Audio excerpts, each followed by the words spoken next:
That's the cold open. It's just the sound of a chair.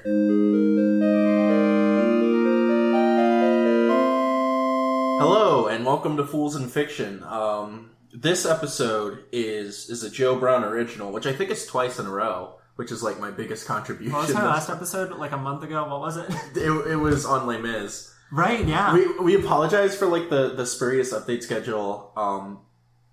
It's just like 1 week, like I'm feeling up to record something and Finn isn't, and like the next week it's the other way around.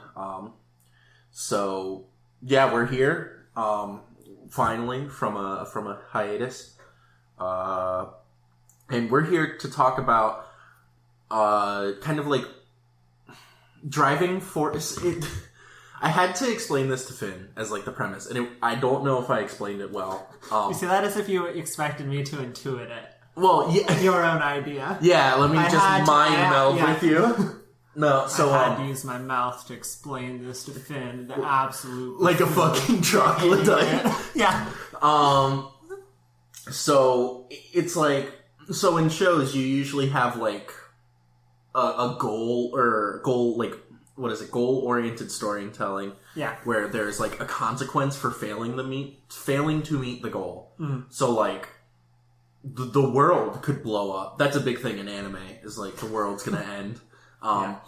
Or you could have like a miscarriage of justice, or like I don't know, like a murder gets away or something like that. I guess what you're saying is they're always trying to do something. Yeah. And they might fail, and things can happen if they fail. Yeah. So I have put these into 3 categories. Cosmic, where like the existence of the world or something adequately large like hinges on success. And that's Evangelion. Yes.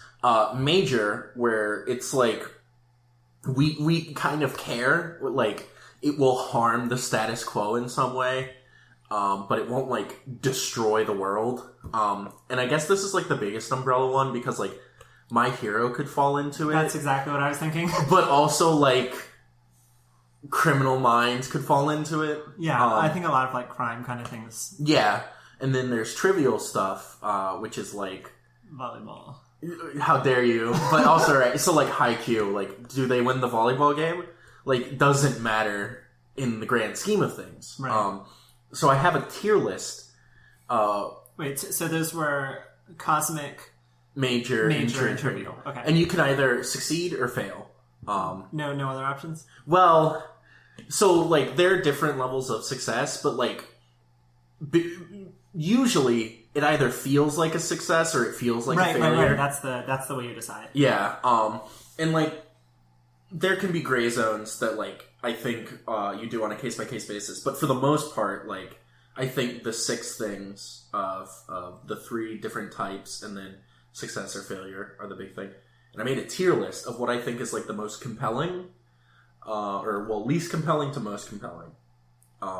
In this, like, so the dimension. Sorry, I've been making 2D graphs that are indexed. Yeah. By values. So it's God. I'm sorry. I just realized the podcast can't. Finn is like drawing something on the table. So there is the level. Yes. Okay, these are all on orthogonal axes. Now you can visualize it, I'm sure. There's the level.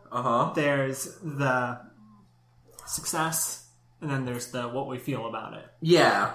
And that's our 3-dimensional phase space. Yeah, I do it like 2-dimensional, just like what it is, how good we feel, but like you can do it however. Oh, so you've done 6. Yeah. So you put it on a 2D graph instead of a 3D. So to start with the worst. The worst. And okay, so wait, one more thing. 2 of these axes are quantized, one of them is not. Yeah, one of like how we feel about it is not quantized. It's not like I can force everyone to feel the same. It's just like my opinion. Right. Whereas the like it is quantized the 6. Yeah. All right, now we understand the phase space. All right. So the one I think that is most contentious, but I think that is like generally true, is when you have cosmic consequences and the heroes fail.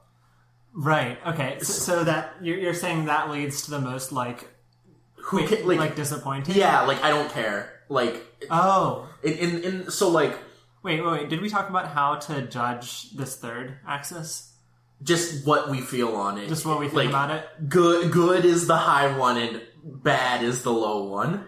Like, as in, like, our personal, like, emotional state, or what we think about it, like, as storytelling? I think a bit of both, because, like, what we think of it as storytelling can influence our emotional state and vice versa. Because, like, if... But it could be, like, some big failure, and we're like, no! But, like, we're like, ooh, what a good story. Yeah, I guess that's true. This is just gut feeling. Sure, okay.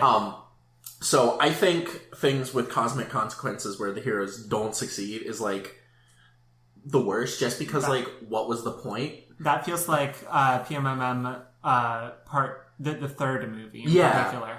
And like, so I think why this is contentious is, like, Ava kind of falls into this. And so I think if you approach these with, like, a really good idea of what you want to do, it can work out well. But, like, for the most part, so, like, 7 Deadly Sins, the whole point of the plot is to prevent the Demon King from coming back to life. Sure. And then they fail, but then they still beat him. Like, they just beat him up multiple times. So, like, they failed in their goal. Mm-hmm. But, like, what was the point? Like, nothing, like, the status quo didn't change and stuff. Oh, so that is an instance you're saying of failure, and it feels like it doesn't work. Yeah. It makes us feel bad, even though at the end they personally succeeded some other thing. Yeah, maybe. It's because, like, it's really hard to find good examples where they totally fail because you don't want to read a story where the universe ends at the... Like, oh, now I'm trying to think of if there is an example. Do you have one? So, like... Where everything goes wrong, they totally fail, it's a big disaster, and we're like, yes. Like... well, that's the thing, is, like, I just don't see it happening because it's not, like, something we want. So, like, the story of Ragnarok kind of works like... So, basically, the world just fucking ends. Like, that's it. Some people survive in some iterations, but, like, for the most part, just everyone fucking dies. And I'm like, cool, thanks. Like, because most of the things that, like, end the world or whatever, there's, like... survivors, like, what's gonna happen? But, like, for this type of thing, just no, they're fucked. So the next one that I think is better than that, but, like, still not great, is Cosmic Consequences, where they succeed. Because oftentimes it's like... So, you usually don't read anything where there's cosmic consequences and they fail. Right. So whenever there's cosmic consequences, you just assume they're going to succeed. And so, specifically in, like, the consequences, you don't care. Stories like this, you usually care in, like, the people growing, like, during this. Yeah. So, like, at the end of Dragon Ball Super, like, it's this big tournament thing, and we're like, oh no, will the good guys survive and not have their universe eradicated, or will they all die and bad things happen? And, like, oh my god, they survived, like... Yeah. I think there's something to be said here about arcs in stories. Mm-hmm. Like I'm thinking about the seasons of She-Ra, and at the end of season something, I don't know the season numbers, it seems like major failure, like the absolute thing that they were trying to do. Maybe it's like what you were saying about the one where they're trying to stop the person from resurrecting or whatever. Yeah, 7 Deadly Sins. Thank you, 7 Deadly Sins. Like, they're trying to... I just realized the spoilers for this episode, the spoiler tags are gonna... It's gonna be fucking crazy. I'm kind of... I might ask you to do it, because I am incredibly busy. Okay. If you have time. Anyway, back to the show. Like, they just... Like, they're trying to not have the world... They're trying to... So the world is one gigantic weapon... And they're trying not to arm it. Okay. And they arm it. Okay. And that's at the end of the season. It's like, oh fuck, it totally failed. And they also signaled this space empire who have now found the weapon. Mm-hmm. And if you just, like, consider that season as one thing, that's like an instance of total failure. Yeah. But then the next season they all fix that and everything is fine. Mm-hmm. So, like, what would you think about that if there were kind of stepping stones along the way where there total... I guess the goals have to change between them. Yeah, I think it, like, can work. to get like a low point and then have people fix stuff. Oh, and the general like story arc. Yeah, but like for the most part, I think like a story arc where at the very beginning, there's like the world's going to end, and then at the very end, it's like we did it, Patrick. We saved the world. Like, what else was gonna like? You're not going to have, unless you're like avant-garde or whatever. You're not going to have a story that just ends with everyone fucking up and you're feeling really sad. I'm thinking. So I just finished watching Haunting of Bly Manor last night. Yes. This is here. I'll save this. I'll save this for the medium level and not the large level, actually. But I think this could be an example of everything does fuck up, but we feel really good. Okay. So next, there are major consequences, but we succeed. Major consequences succeed. That's like the general. That's like the default, right? Yeah. So the one I'm using is Knives Out. Where like we have to catch a murderer. And we succeed. Yes. And I like those because I think like, I mean, I like them because like, hooray, success, but it's also like there is that kind like you have space for it to fail. Yeah. Because it's not so cosmic, you can imagine like, oh, we don't actually know how this is Yeah, exactly. But there's still an expectation a little bit. Yeah, which is why I have it kind of in the middle. I just think that like, I don't know, Back to the Future is like, will he get back to the future? He might not, and then it's like, oh, we still got some more interesting story stuff. Yeah. Like, there's more options because the world isn't exploded. Yeah, and that's the other thing is like, when you don't have cosmic consequences, you can afford to pay more attention to characters. Yeah. That's a... See, this is what Ava tried to do, I think, is pay so much attention to characters and have cosmic consequences. Yeah. And I think that might have been a little to the detriment of it. I mean, it all depends on what you think about Ava, right? Yeah. I think Ava is good in that it tried to do that, but I think that Ava is bad in that it did not do it sufficiently. I think it's good that it... Yeah, I mean, I think it's exactly what you said. I think that it's good that it kind of...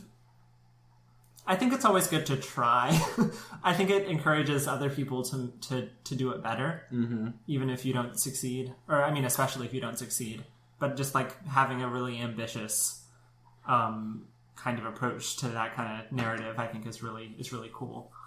So... But then again, it kind of failed in a way. To break the fourth wall, viewers, I'm eating ramen because I haven't eaten today, and I dropped it in my sink. And there was soap in there, but I was like, oh... So this is a cosmic failure. Yeah. I feel bad about. None of... I was like, oh, none of the soap got in my ramen, and I'm eating it. I'm like, maybe it did. So, hopefully I don't get fucking poisoned soon. Next up, right, to really shift gears, is trivial consequences, but we succeed. Oh, we're hopping around a little. Yes. Oh, you've like ranked them. Yes. I see.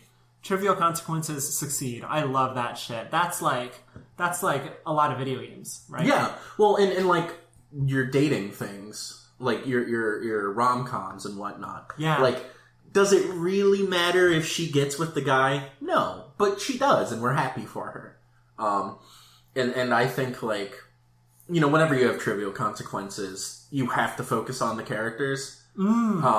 Because it can't be pulled by, oh my god, everything's going to fall apart. Right, that's not where the interest is. Yeah, the interest is in these characters with these trivial lives. So maybe that's why things like sports anime work like so well as avenues for investigating characters. You got a good framework here, my boy. So that's another thing about. So I'm trying to pop my ankle. Oh my god! I've done it. I wonder if that was audible. Was that it? Maybe. Can I do it again? No. You have failed. Well, you failed a trivial manner. So I really like trivial stuff because like it feels so natural to our lives that like, does it matter if I get an A on this test versus like a B or whatever? Like, it might feel huge, but in the grand scheme of things, it doesn't matter that much. Which is why I think we can relate to like trivial success. Because it's like, oh my god, I'm so happy. Like, they did it. They did the thing. I think this is also why people are enjoying Star Trek Lower Decks a lot more than Star Trek Picard and Discovery. Yep. Like, the Star Trek Discovery Season 3 premiere happened yesterday what are you looking at? I'm trying to get the ice in my glass to float. Whoa. You all won't believe it, but Joe is like a magician over here. I don't understand. Okay, so I have to describe what's happening. There's a layer of water, a layer of ice, then another layer of water under it, and there's bubbles in a ring. The ice is slowly floating, and I don't understand. How are you doing that? It's called melting, Finn. I guess I'm not a physicist after. All right, so Lower Decks. Yeah. So the first episode of season 3 of Discovery came out yesterday, and it was just so. Oh, that's us laughing. Sorry, I was looking at the peaks in the audio. So it was so jarring compared to Lower Decks. So Lower Decks is very like the thing is just like. The conflict is usually just some small interpersonal thing, like Boimler doesn't know how to appreciate, Boimler doesn't know how to appreciate his own, like, intelligence or something when compared to Mariner. And it's just like these, and then Mariner helps him with that. And it's like these just like little things, and every once in a while there is something big, and that's like, oh, drama where we didn't expect it. That's fun, but we know just by the genre of the show it's going to go back down to being trivial. Yeah, and that's, I think, like... Well, I think the big thing about trivial stuff is, like, I think everyone realizes that it's probably generally the most, like, relatable stuff. Yeah. So, like... And that... Because, like, that, you don't have a story just about the world might end and here are the people stopping it, and they succeed or fail. You have a story about the world might end, and here are these people trying to get through it in each of their struggles. Yeah. So even, like, the giant stuff has trivial in it. I think that's part of the whole appeal of episodic storytelling. Or like, serialized and episodic mixed. Mm-hmm. So you can have these grand stories with big consequences, but per episode you have... So it's like a best of both worlds scenario. Yeah. These trivial things. Right. Oh, yeah. So back to Discovery. The season 3 episode 1 just aired yesterday, and it was just so jarring how, like, emotionally draining watching that episode was. Because, like, it literally would alternate between, like, hysterical... So there's only one character in this episode, pretty much. Or there was another one, but he had 0 lines. So our main character, Michael Burnham, is trapped alone in the far future. And she's alternating between, like, totally, like, stoic to, like, hysteric laughter to just crying and wailing. And then she goes on drugs at one part of the episode. Like, good God, like, let us breathe for 1 second. Like, it's just so intense all the time. And it's like, oh, and also it turns out the Federation was destroyed. And it's like, also, we can't communicate across subspace. And also, this guy you thought was cool is actually trying to steal all your stuff. It's like, oh my God. Just like, the characters didn't, like, I had no interest in them. Even though it was supposed to be how is Michael reacting to this big thing? Because the thing was just so big, So yeah, all of this is to say, I think that you're right about this kind of inverse thing about the focus you can pay to characterization versus the size of the issue, of the goal. All right. In second place, I think we have major consequences, but they fail. So, like, Silence of the Lambs. I don't remember Silence of the Lambs enough. They don't catch Hannibal Lecter. That's the thing. Yeah, like, they catch Buffalo Bill. Is that who it is? That sounds right. I feel like that... They catch the man that says it rubs the lotion on his skin or else it gets the hose again. They catch him. But in doing so, they, like, freed Hannibal Lecter and they can't catch him. The reason I think this is cool is because you can then be like, oh, what's going to happen now? And, like, it's good sequel bait. But I think it also has, like, a great stuff for people to reflect why there was failure. What's an example? Oh, like... it. So this is there's a major consequence. Yes. And the consequence happens. Yes. Have you seen New Who, like New Doctor Who. Oh, yes. How far have you seen? I'm caught up. I've missed one season. I missed Clara's last season. Okay, so you know how the pawns get fucking sent back to the past? I do know this. I would say that's a major consequence. Yes. Where there is failure. Ah, but it's like a very beloved thing in the fan base. Well, yeah, and because it's like, it's a humanizing moment to see this big failure and like... Yeah. And trying to fix it. Because, like, that's why I like something like that more than I like the Pandorica opens, where, like, the universe just ends. Yeah. Because I'm like, oh, this is not so big as to be inconceivable, but, like, it's still a major thing that we have to see people move on from. So this is the category that I said I was going to come back to with Blind Manor, I've just remembered. Okay. So, in Blind Manor, spoilers, there are ghosts. Uh-huh. And the ghosts kill pretty much everyone. Okay. Or it's just one ghost. You hate to hear it. You hate to hear it. And the ghost does, in fact, kill our main character at the very end. But the way that it happens is... the exact same thing that happens at the end of The Exorcist, where the main character, so the ghost, big bad evil ghost, is walking into a lake with a little girl to try and drown her. Or not to try and drown her, it's just... drown her. It's a coincidence that the girl will drown. The ghost doesn't know what she's doing. Oh. But in any case, the ghost is walking in the lake with the girl will drown. Alright. And our main character pulls get the ghost to possess you instead. And then gets the girl. But this... when the ghost possesses her, she tucks the ghost away. In gay baby jail? In gay baby jail.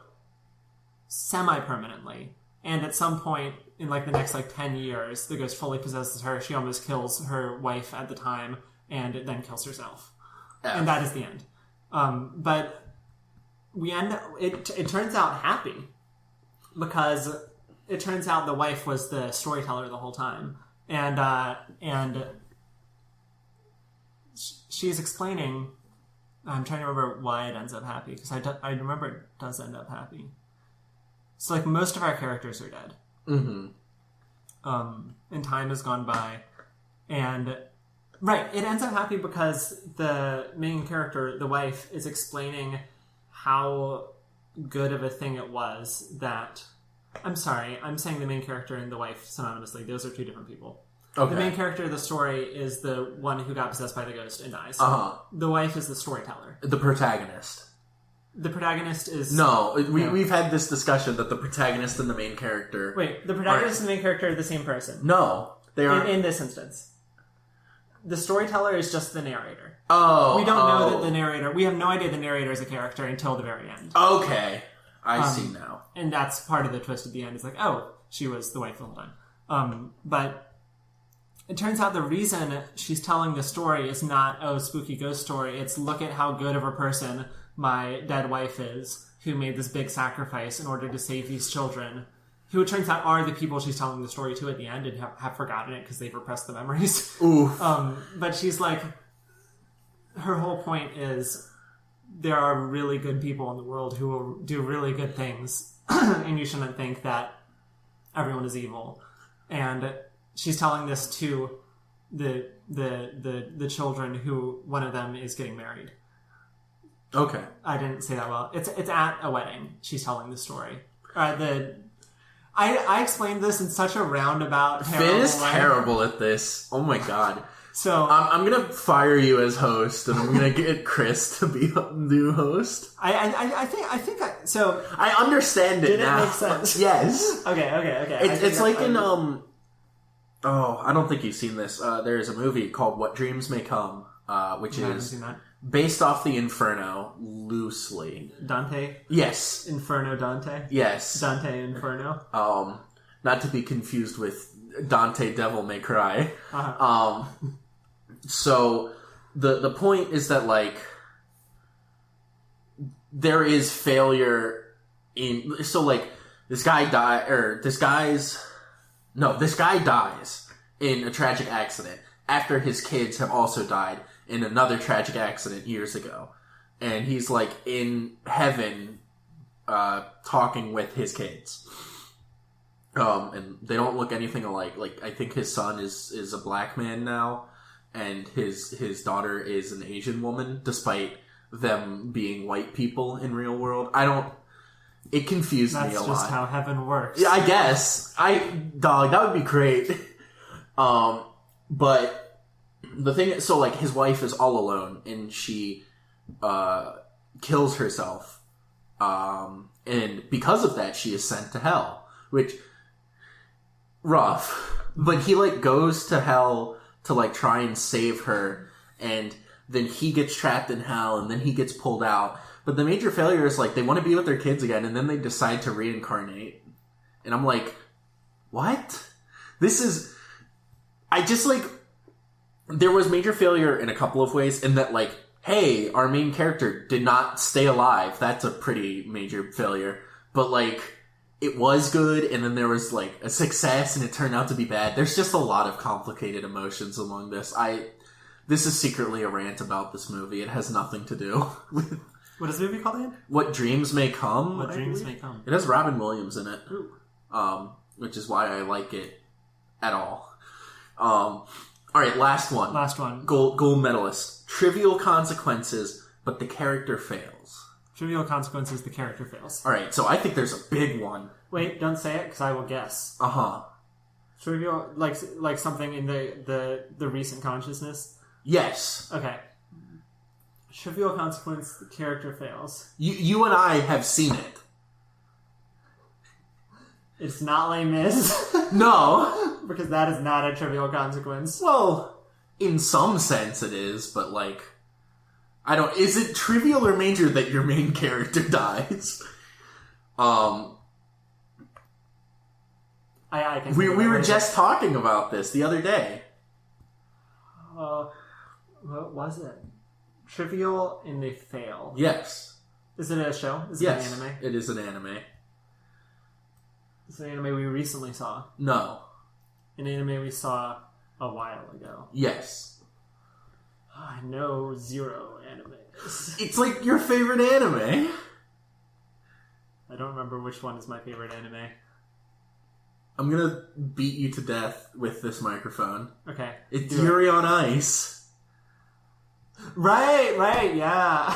Because Yuri fails. He does not win. But it is a huge growth moment. Yes.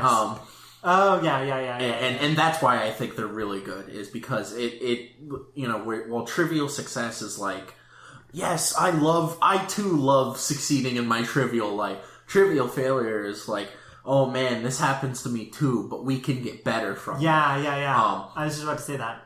I was forming the thought, and I'm like, I wonder what Joe was saying. You're saying... Finn is, like, completely dissociating, like, The other good one is La La Land.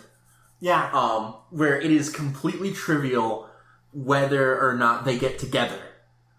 It is more major whether or not they achieve their lives' goals. Right. For sure.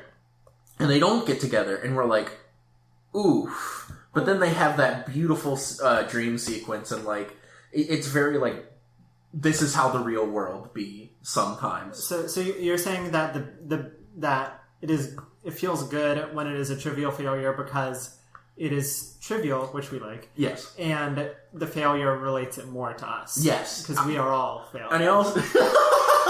Yes. I also think it's the best from a storytelling perspective, just because if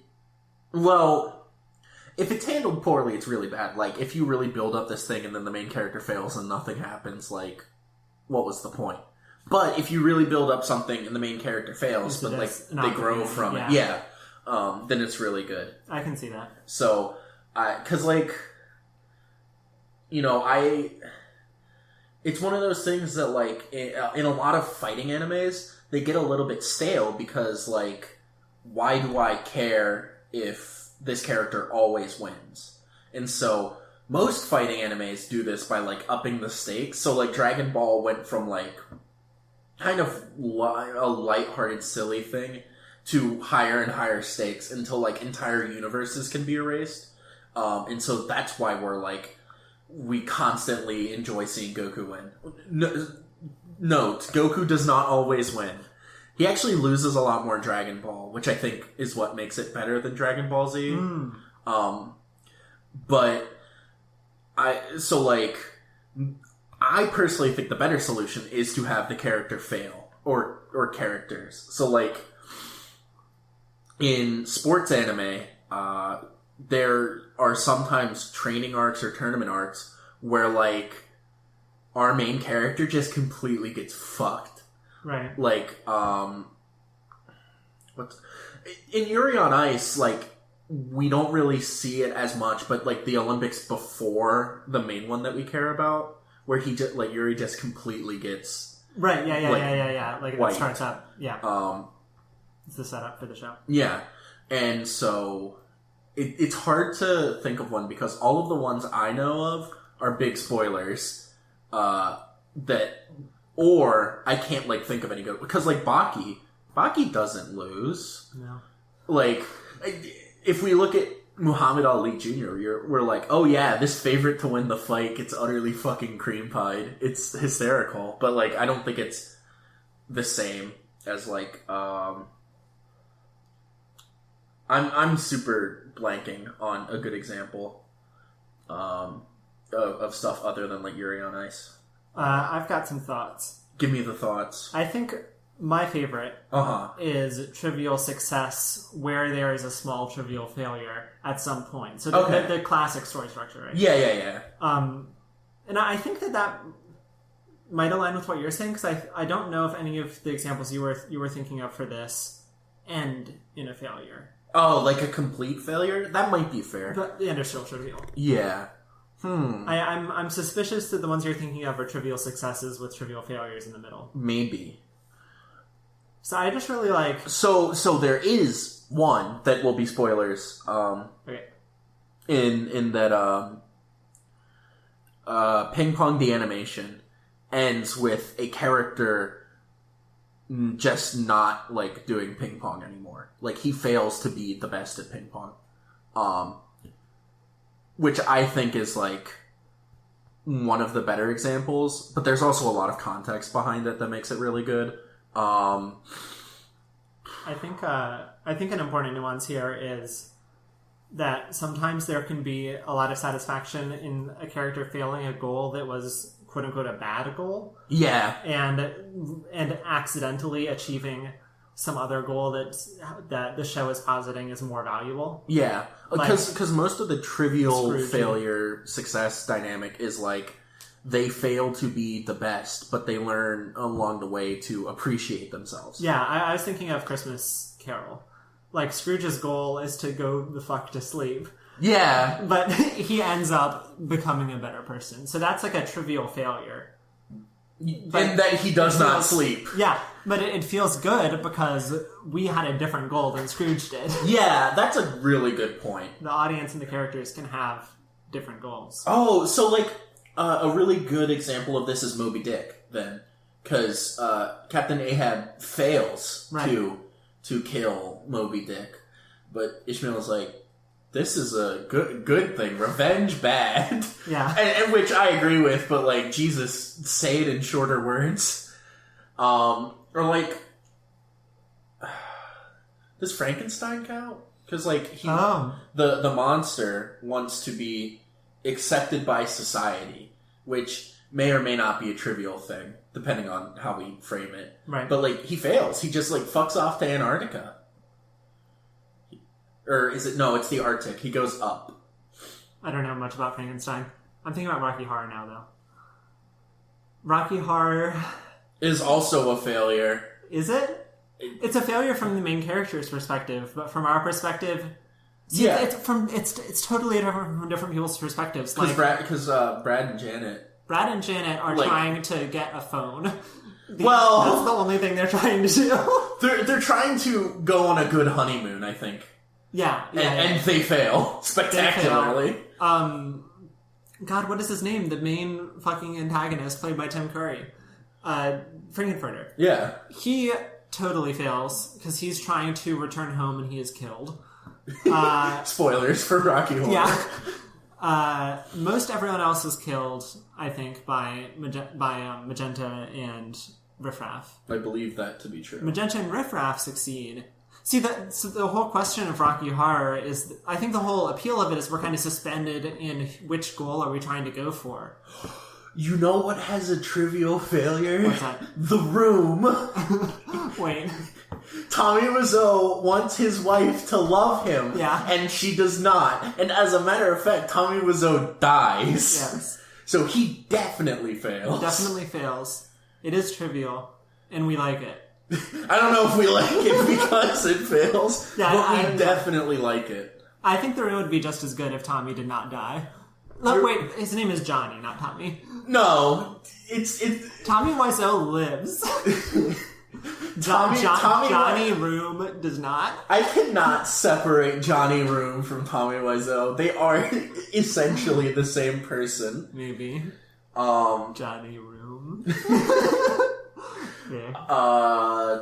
I think I've said my piece in that, like, hey, story writers, focus on your characters overcoming minor struggles. I think that's a really good takeaway. Even if you do it in, like, a framing device of a larger thing, like, I don't know, like, My Hero, we're like, Deku wants to be the best hero. And I thought that was a good framing device. And now I'm caught up in the manga, and I feel like it's getting a bit lost in just the spectacle. Yeah. Which I do not like. I would like to see a return to form. And I think I've done my role of proposing nuance and then not elaborating. That's an exercise for the listener. That's really all Fools in Fiction is. Yeah. It is. Well, wouldn't it be cool if we had good thoughts about this? Yeah, and then we let the listeners be like, hey, imagine that we did have good thoughts. I don't know. I just like... I was thinking about this because there's like... So there is a manga that I read called Spy X Family, or Spy Family, where we don't know how it is pronounced. It is stylized like Hunter x Hunter is, but you do not say the X in Hunter x Hunter. Hunter cross Hunter. God, I heard someone say that and it killed me. Instantly died. So the point is that, like, theoretically, we're supposed to care about this spy, like, preventing all-out war. But really, it's just a family drama. Mm-hmm. And there is a backdrop to have hijinks. Sure, yeah. And so I think it's, like, good because it's trivial stuff masquerading as, like, major consequences. So, I don't know. We've spoken for an adequate amount of time. It was good to think about, and I will continue to think about it. I won't. It will leave my head as soon as we stop recording. As soon as we stop recording, I'm gonna be like a fucking dog and try and eat my ramen again, even though I know it is poisoned. What time is it? 3:43. Okay. I'm gonna do some D&D planning and then eat some dinner. Can we do 5:30 dinner? I think so. This must I can figure this out outside the podcast. I was about to say, this must be riveting for the listeners. Yeah. Let's do the plugs. I will do them. Okay. Leave us a review and rating on the podcast app. We have a subreddit, r/Fools in Fiction. Yes. Do what you will with it. We have... Hold on, I'm gonna fucking sneeze. Jesus Christ! That peaked so high. It peaked like for a long time. And I sneezed away from the mic too. Yeah. Fuck. Where was I? We have an email. I want to have a version of this episode where it goes into the "Nothing Bad Ever Happens to the Kennedys" reverb right after the chew, and then that's the end of the episode. No outro music at all. We have an email. I almost said r/Fools in Fiction, which is not true. It's foolsinfiction@gmail.com. Yeah. The William and Mary podcasting network is Spreaker.com. Com? Is it not com? You said com. Spreaker.com. Spreaker.com/user/. /PNWM. Yeah, I'm not totally sure we're on the network right now because we haven't paid dues. We can figure that out. Do we have a Patreon? Did we actually set it up? No, we set up for sponsors. That's what the right. Sponsors are not giving us money. Enthusiastic about our message. Sponsors not sponsoring us is trivial failure. Yeah. And we feel bad. Finally, if you want to be on the podcast, let us know. It's been a hot sec since we... Sex. It's been a hot second since we've had someone on. I think the last time was like... We had Chris on a couple months ago. Yeah. That's our fault, though, because we haven't been recording. Bad Joe and Finn. Yeah, reach out to us. Current drink recommendation. We've been falling behind on drink recs and dream haiku interpretation. Yeah. That implies that you dream a haiku and I have to interpret it. Yeah. Current drink recommendation. Not the Pina Colada Calypso thing from Seagram's. It is vibrant blue, and I've offered it to everyone in the friend group, and they've all had a swig, and they're like, "Wow, this is horrid." And I'm like, "That's why I'm trying to pawn it off to you." Well, then I'll do a drink recommendation. All right, pineapple Fanta. It's so goddamn good. Ooh, okay. Well, I want to talk about Fanta flavors for 1 microsecond. Okay. Pineapple Fanta, very good. You know what else is incredible? What's that? Berry Fanta. I've never had that. It's just blue. Like, you know how grape Fanta tastes like the color purple? Yeah, I do. Berry Fanta tastes blue, and it's excellent. Not blue raspberry. Just blue. And I don't recommend Dugaritas from Red Lobster. Oh, yes. Minor storytelling time. Finn and I saw that Dugaritas were being offered at Red Lobster, and we were like, we have to try them. And we did. And they were about $10 a piece. And I don't like margaritas that much to begin with. But I was like, I'll try it for the novelty. And it was like a fine enough drink, but not for $10. No, I don't think I'd have it again. I didn't have a bad time when I was drinking it, but I don't think I'd get it again. The cost benefit is not worth it. No. All right, tradition time.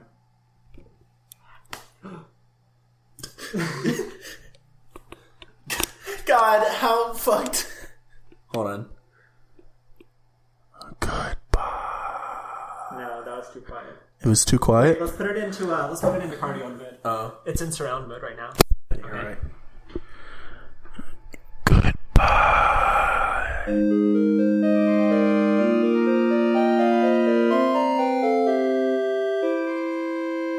Please, for the love of God, turn the podcast off.